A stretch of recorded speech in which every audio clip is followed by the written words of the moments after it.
Julie, suite à la dernière vidéo qu'on avait fait, on a parlé justement du périnée, de l'importance de sa remise dans la fonction et de son rôle. J'ai eu une question par rapport à est-ce qu'il y a des activités qui sont vraiment à proscrire? Est-ce qu'il y a des activités qu'on ne doit pas faire quand on a un périnée qui est faible?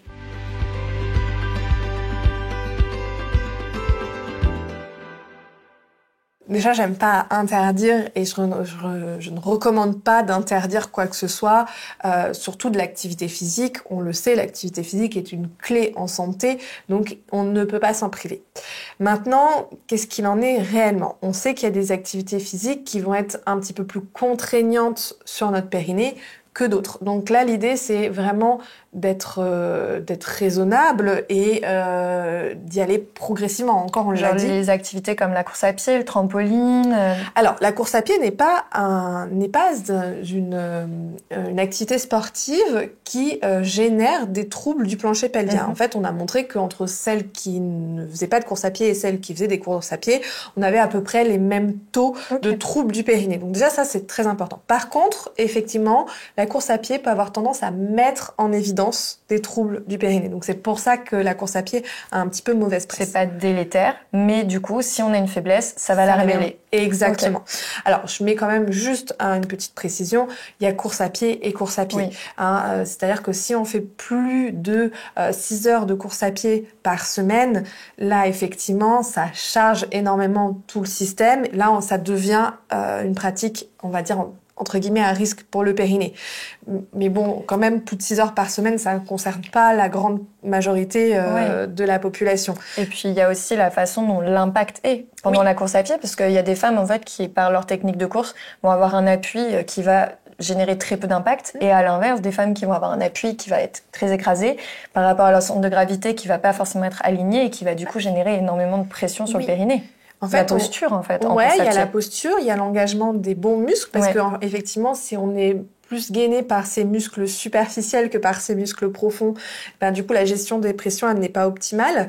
Mais aussi effectivement il va y avoir la foulée. Alors plus on a une grande foulée, plus c'est contraignant pour le périnée. Oui. Et la hauteur. Là aussi, c'est hyper important. Plus on va haut, et d'ailleurs, c'est pour ça que le trampoline est plus délétère, exactement. Plus on va haut, plus on est délétère. Il y a l'amorti aussi.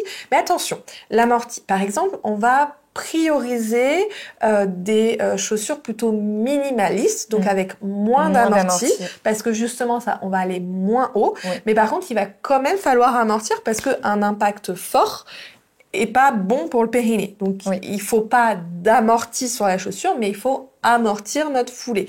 C'est apprendre en fait à bien se positionner et à utiliser toutes ces articulations pour vraiment répartir le pied aussi. Renforcer le pied, renforcer les muscles des jambes, assouplir la cheville, la hanche, les genoux, parce que des fois en fait, un manque d'amplitude articulaire peut générer une compensation ailleurs et donc au périnée. Donc non, la course à pied n'est pas et je pense trop diabolisée par rapport à la réalité. Maintenant effectivement, qu'est-ce qui se passe quand on a des fuites alors qu'on court? Et ben là, ça veut dire qu'on dépasse sa capacité d'adaptation. Donc, effectivement, ça n'est pas une bonne chose. Donc, que faire? Alors là, on a quand même plusieurs solutions. Donc, on l'a dit déjà, retravailler un petit peu sur sa course, éviter le dénivelé, que ce soit en hauteur que ce soit en montée ou en descente. C'est encore pire en descente. Ça va être de reprendre progressivement. Alors, comment on reprend progressivement? Eh ben, on a deux choses sur lesquelles on peut travailler. La première chose, c'est le temps de la sortie. Plus vous allez faire une sortie longue, plus ça va être délétère pour le périnée, parce que les répétitions, au bout d'un moment, on va passer le seuil d'adaptation. C'est ça. Et puis, ça va être de fractionner. Oui. Ça, c'est très intéressant quand on a des troubles du périnée, c'est d'aller fractionner. Donc, fractionner, c'est quoi? C'est tout simplement la première sortie, pour donner un exemple. Alors, ça va dépendre de son niveau sportif, de son trouble, de plein de choses, mais théoriquement, on peut dire que voilà, pour quelqu'un qui avait l'habitude de courir régulièrement, mais qui a des fuites urinaires, qui est en rééducation, qui va retravailler spécifiquement sur ses abdos, la remise en fonction et tout ça, on va lui conseiller plutôt, la première sortie. Donc, pendant le début de la rééducation, on va arrêter les sorties. Arrêter au début. Voilà. renforcer le périnée, le remettre dans sa fonction, réintégrer la sortie running. Et donc la première sortie, par exemple, ça va être un quart d'heure où on va alterner 1 minute de course, 1 minute de marche. C'est ça. Donc en réalité, il y aura eu 7 minutes de course. Ouais, exactement. Et puis la deuxième, on va augmenter, ça va être 20 minutes. Et puis après la troisième, on va augmenter le temps de course, ça va être 2 minutes de course pour 1 minute de marche. Oui, et on augmente les temps ensuite de course, on réduit les temps de marche petit à petit pour remettre on augmente, voilà. Exactement ça. Et ce qui va être très important aussi, c'est, tu l'as dit, la notion de surcompensation, surentraînement. Et donc, en fait, de se dire que si à un moment les fuites reviennent, c'est que, en fait, on ne s'est pas encore adapté. Et c'est pas un retour à la case départ que de réduire un petit peu, finalement, la charge pour pouvoir augmenter la marche, continuer de progresser, réessayer quelques séances plus tard, et en fait, laisser le temps. C'est de la patience, en fait. Exactement. Et puis, c'est de la progressivité. Il y a une autre notion qu'on n'a pas évoquée, mais qui est extrêmement importante, je suis sûre que tu vas être d'accord avec moi, c'est qu'on n'est pas tout le temps à 100%. Et que notre max, un jour, ne sera pas notre max un autre jour. Ça va dépendre de notre fatigue. Ça va dépendre de notre cycle. Ça va dépendre de notre stress. Ça va dépendre de notre alimentation. Et si un jour, on a peu dormi, on est vachement stressé par le boulot, on est dans son cycle. On est dans sa période menstruelle, et notre limite est beaucoup plus basse que le jour où on aura super bien dormi, pas de stress, on est au top du top. Forcément, on va pouvoir aller courir un petit peu plus longtemps. Donc, il faut prendre en compte, et c'est très difficile de prendre en compte parce que je trouve qu'à l'heure actuelle, dans notre société, on a perdu cette capacité à s'observer et à s'auto-scanner, en fait. Mais parce qu'aussi, on se connaît pas assez, on n'a pas les outils pour s'observer, on n'a pas les outils pour se connaître, on ne sait pas trop comment on fonctionne, en fait. Et je pense que notre cerveau a pris complètement le dessus, en fait. Oui, parce qu'on est conditionné par la performance linéaire, en fait, et qu'on s'est déconnecté de cette notion de cycle, on s'est déconnecté de cette notion aussi d'écoute de soi, respect de soi. Exactement. Ne serait-ce qu'avec les contraceptifs comme la pilule qui nous déconnectent complètement, finalement, de nos sensations, de notre cycle, on ne sait pas où est-ce qu'on en est. Et toutes ces notions-là, toutes ces notions de compréhension de soi, de comment est-ce qu'on fonctionne, comment la physiologie de la femme fonctionne par rapport à cette notion de performance, de fatigue. Encore une fois, il n'y a pas vraiment de sport interdit. Ça va être à la fois la dose du sport. Exactement, comme tu l'as expliqué, la remise en fait progressive. Exactement. Et puis si vous faites un week-end un petit peu de trampoline avec vos enfants, vous n'allez pas tout casser. Par contre, si vous faites 8 heures de trampoline par semaine, là, oui, c'est délétère. Oui, aussi à chaque fois qu'en fait on part en sortie running, on a des incontinences et qu'on les met de côté en se disant tant pis, j'en tiens pas compte. Là, ça va être délétère. Alors que si finalement on se dit ok, je remets un petit peu de travail dans la fonction, je renforce mon périnée comme on l'explique dans le livre, et qu'ensuite derrière je réintroduis progressivement la course à pied comme tu viens de le décrire. Oui, mais c'est valable dans tous les sports en fait. C'est valable vraiment dans tous les sports. Et là où aussi j'ai envie de dire, c'est que quand même le sport est un traitement. Oui. C'est-à-dire que si on regarde un petit peu la différence entre les non-sportives, donc vraiment les femmes sédentaires, les femmes qui ont une activité physique régulière, donc plus de 150 minutes par semaine, les recommandations d'OMS, et les grandes sportives, et en fait c'est une courbe en cloche. Oui. Celles qui sont sédentaires, elles ont plus de troubles du périnée. Celles qui ont une activité sportive régulière et adaptée, elles sont beaucoup moins touchées, beaucoup moins sujettes, exactement.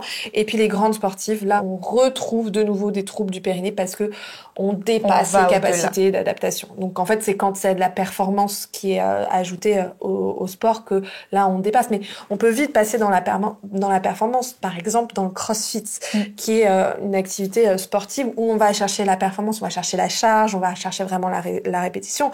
Dans les hits, l'objectif c'est de se dépasser, d'aller jusqu'où on peut. Donc là, c'est vrai que il va falloir se poser les bonnes questions sur qu'est-ce qu'on veut. Est-ce qu'on veut de la performance? Est-ce qu'on veut de la santé? Et comment est-ce qu'on essaye d'allier les deux? Exactement. Et voilà. Est-ce qu'il y a des solutions pour allier les deux? Il y a des solutions. Il y a vraiment le travail sur la posture. On voit par exemple sur la corde à sauter. En fait, en fonction de comment on va être posé, si on est enroulé sur soi-même pour passer la corde, avec le ventre qui ressort, voilà, on va être en hyperpression. Les ceintures de force pour porter en muscu, c'est une catastrophe. Mais Après, c'est OK si l'objectif est de soulever X charges. Et au détriment, parfois. Mais c'est au détriment de la physiologie et de la qualité du périnée. Le principe de la ceinture de force, c'est d'aller pousser dedans pour aller travailler sur cette stabilité du caisson abdominal, donc de générer une pression extrême. Et si le périnée n'est pas capable de supporter cette pression extrême, c'est délétère. C'est lui qui va prendre. C'est lui qui va prendre. Enfin, je veux dire, ça revient à l'idée de la constipation où on est délétère. Quand on pousse et qu'on force. Mais en fait, moi, là où je pense que c'est important, c'est de savoir. C'est-à-dire que la plupart des femmes qui vont faire de la muscu et qui vont utiliser une ceinture de force... Elles pensent que c'est bien pour leur périnée, peut-être. Elles pensent que c'est bien... Ouais, elles pensent que c'est justement... C'est une sécurité. J'ai une patiente récemment là qui faisait justement du port de charge et donc quand je lui parle de la ceinture de force, elle fait « Ah non, mais moi je pensais que justement c'était pour protéger mes lombaires, que c'était pour... » Et je lui dis « Non. En fait, c'est tout l'inverse. Alors peut-être qu'on est plus confortable dans le dos, mais là, c'est au détriment du périnée. Donc, si la problématique, et là c'était le cas, vient du périnée, il vaut mieux essayer de porter un petit peu moins lourd. Et puis et tout le temps garder plus longtemps, des répétitions pour vraiment avoir ces gains de muscle. Finalement, peut-être que la progression sera plus lente. C'est-à-dire qu'on va progresser plus lentement, mais en sécurité au final. En fait, après, il faut savoir quel est son objectif. Est-ce que son objectif, c'est de porter 150 kilos ? Dans ces cas-là, il faut être OK que c'est pas idéal pour le périnée. Ou est-ce que mon objectif, c'est de me faire du muscle pour ma santé ? Et auquel cas, vaut mieux que je porte peut-être 75 kilos plusieurs fois, où là, je vais générer du muscle, je vais avoir quand même un stress musculaire qui va permettre de générer du muscle, mais sans être délétère pour le périnée. Et quoi qu'il arrive, ça va être intéressant de renforcer un petit peu plus spécifiquement, ou en tout cas, ne serait-ce que d'avoir conscience de l'état de son périnée. Et du coup, ce qu'il faut retenir, c'est vraiment cette notion de cloche, de se dire que quand on est complètement sédentaire, ça peut être très très mauvais. Et à l'inverse, quand mieux faire du sport que ne pas en faire. C'est ça. Quand on fait beaucoup, qu'on est sur de la recherche de performance, quand on est sur du haut niveau aussi, là du coup, on se retrouve aussi avec des problématiques périnées qui sont très fréquentes. Et entre les deux, finalement, on est dans l'activité qui est plus orientée santé, que le sport peut vraiment accompagner, aider à renforcer le périnée. C'est une clé de la bonne santé du périnée. Et à être en bonne santé de façon globale également. Et ça, c'est très très important. Dans ce guide de santé de la femme, où on a mis tous les fonctionnements, tout ce qu'on ne sait pas sur notre corps, comment il fonctionne, le cycle féminin qu'on vient de parler, le périnée, et en fait, quelles sont les solutions, quelles sont les choses qu'on devrait absolument savoir. Et bien, tout ça, c'est regroupé dans ce livre, et donc on vous invite vraiment à le lire, à vous le procurer, à l'offrir à vos sœurs, à vos copines, à vos mamans, à vos grands-mères. Vraiment, lisez ce livre pour mieux comprendre la physiologie de la femme, comment vous fonctionnez, il est très accessible et il y a toutes les solutions comment dedans. Du sport, quoi. C'était le sujet de la vidéo. C'est comment pratiquer un sport et voilà.